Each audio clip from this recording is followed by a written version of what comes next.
ये स्टूडेंट हमारे पास जो है थर्ड पार्ट है entropy of sublimation. Entropy of sublimation. अब देखिए स्टूडेंट, सब्लिमेशन का मतलब क्या होता है? जब सॉलिड डायरेक्टली गैस में चेंज हो जाता है तो उसे हम क्या कहते हैं? सब्लिमेशन कहते हैं। अब यहां पर क्या होगा? जो एंट्रोपी चेंज होगा, यानी कि it is the entropy change. It is the entropy change when 1 mole of solid directly changes into vapor at a particular temperature. At a particular temperature is known as entropy of sublimation। तो student इसको denote किससे किया जाएगा? Delta sublimation S, यहां पर क्या होगा? Delta sublimation H divide by T.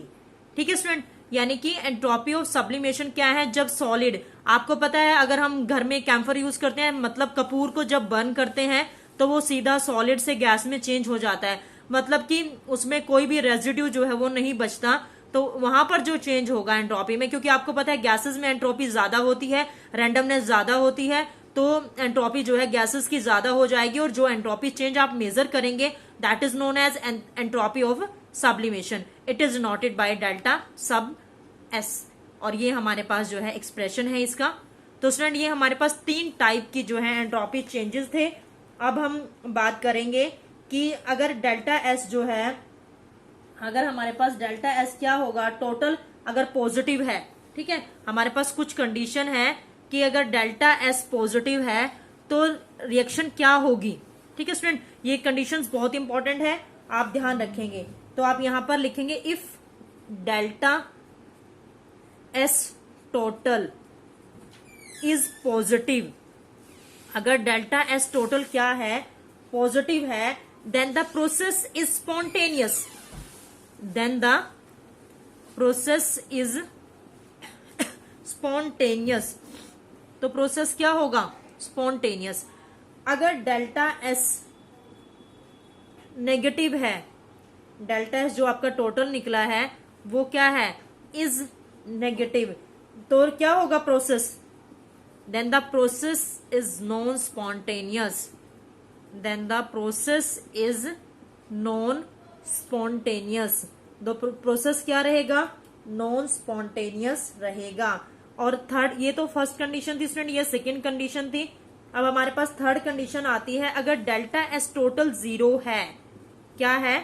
Delta S total 0 है, तो then the process is in equilibrium. Then the process is in equilibrium. समझ में आया कि अगर हमारे पास डेल्टा एस टोटल 0 होगा तो प्रोसेस किस में होगा? इक्विलिब्रियम में। तो 3 कंडीशन लिखनी है स्टूडेंट। ये क्वेश्चन सीधा आता है कि अगर डेल्टा एस पॉजिटिव है तो रिएक्शन क्या होगी? स्पॉन्टेनियस। मैंने आपको बताया था कि जो रिएक्शन अपने आप होती रहती हैं उन्हें हम स्पॉन्टेनियस कहते हैं, या उनको थोड़ा सा इनिशिएट करना पड़ता है। अगर डेल्टा एस टोटल नेगेटिव है तो प्रोसेस क्या है? Non spontaneous. इनको स्टार्ट करने से भी ये रिएक्शंस नहीं होती। और डेल्टा एस टोटल 0 है, then the process is in equilibrium. तो ये स्टूडेंट हमारे पास जो है एंट्रोपी का टॉपिक कंप्लीट होता है। उसके बाद जो है हम नेक्स्ट टॉपिक जो है स्टार्ट करेंगे। नेक्स्ट टॉपिक हमारे पास है गिब्स एनर्जी। क्या है? Gibbs free energy. Next topic हमारे पास है,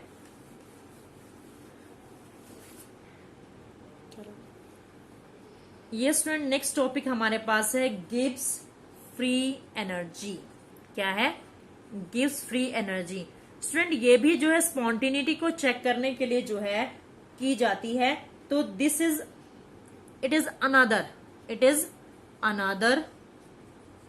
thermodynamic, it is another thermodynamic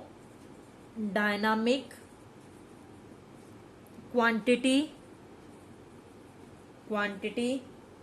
that helps in predicting that helps in predicting the spontaneity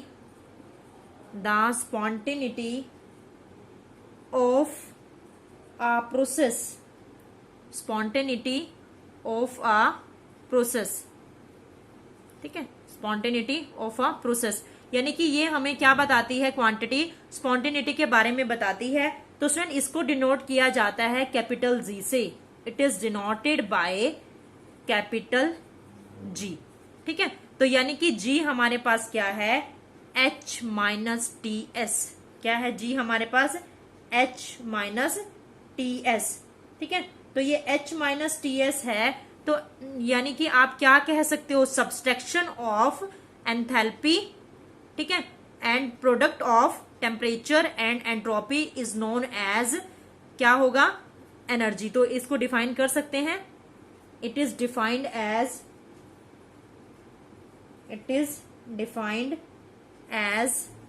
the subtraction of enthalpy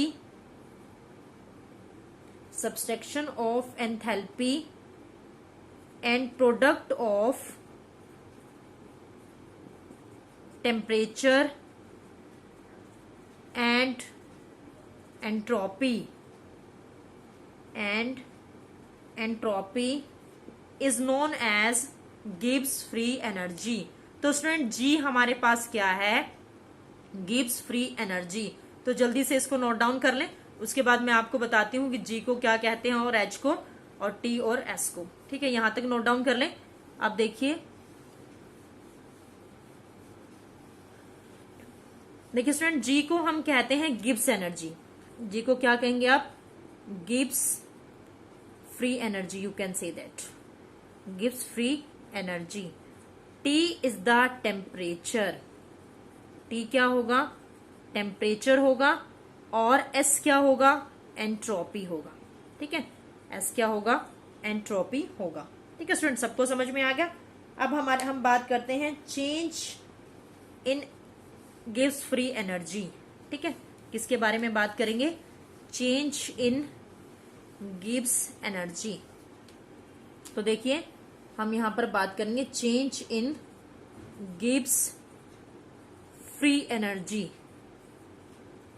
तो स्टूडेंट अब चेंज को हम डिनोट करते हैं डेल्टा जी से, क्या करते हैं, डेल्टा जी से, ठीक है, यानी कि आप क्या लिख सकते हो, G2 माइनस G1, क्या लिख सकते हो, G2 माइनस G1, ठीक है। यानी कि आप पहले एक प्रोसेस के लिए लिख सकते हो, हम जो है यहां पर क्या लेते हैं, आइसोथर्मल प्रोसेस लेते हैं। तो हम स्टार्टिंग से ये लिखिए, देखिए, तो सबसे पहले हम लिखेंगे for isothermal process, for isothermal process we have G1 is equal to H1 minus TS1, that is initial state, क्या है हमारे पास, फॉर इनिशियल स्टेट, किसके लिए है ये, इनिशियल स्टेट के लिए है, ठीक है। उसके बाद G2 is equal to H2 minus TS2, ये किसके लिए है, फॉर फाइनल स्टेट, किसके लिए है, फाइनल स्टेट के लिए है। तो इक्वेशन, इसको इक्वेशन 1 कंसीडर कर लो और इसको इक्वेशन 2 कंसीडर कर लो। अब आप सब्सट्रैक्ट कर दो equation 2 minus 1, subtract equation 2 minus 1, तो आपके पास क्या आ जाएगा, G2 minus G1, H2 minus H1, T common ले लो, ठीक है, S2 माइनस S1, यही आ जाएगा ना। तो आपके पास आप क्या लिख सकते हैं उसको, delta G is equal to delta H minus T delta S. आप इसको ऐसे राइट डाउन कर सकते हैं, यानी कि change in Gibbs energy is equal to delta H minus T delta S. समझ में आ गया स्टूडेंट, हमने जो है इनिशियल स्टेट पर G1 था, एनर्जी H1 थी, T S1, टेम्परेचर तो कांस्टेंट रहता है for initial state. Final state के लिए क्या था, G2 is equal to H2 minus TS2 for final state. Subtract equation 2 minus 1, तो G2 minus G1 is equal to H2 minus H1 minus S, ये T2 minus T1, इसको बाहर bracket के बाहर ले लेंगे क्योंकि ये दोनों के साथ है, हमने कॉमन यहां पर ले लिया। तो ये क्या आ जाएगा, S2 माइनस S1 क्या आ जाएगा आपके पास, डेल्टा S। तो स्टूडेंट ये हमारे पास था change in entropy, sorry change in Gibbs free energy. इसको नोट डाउन कर लें।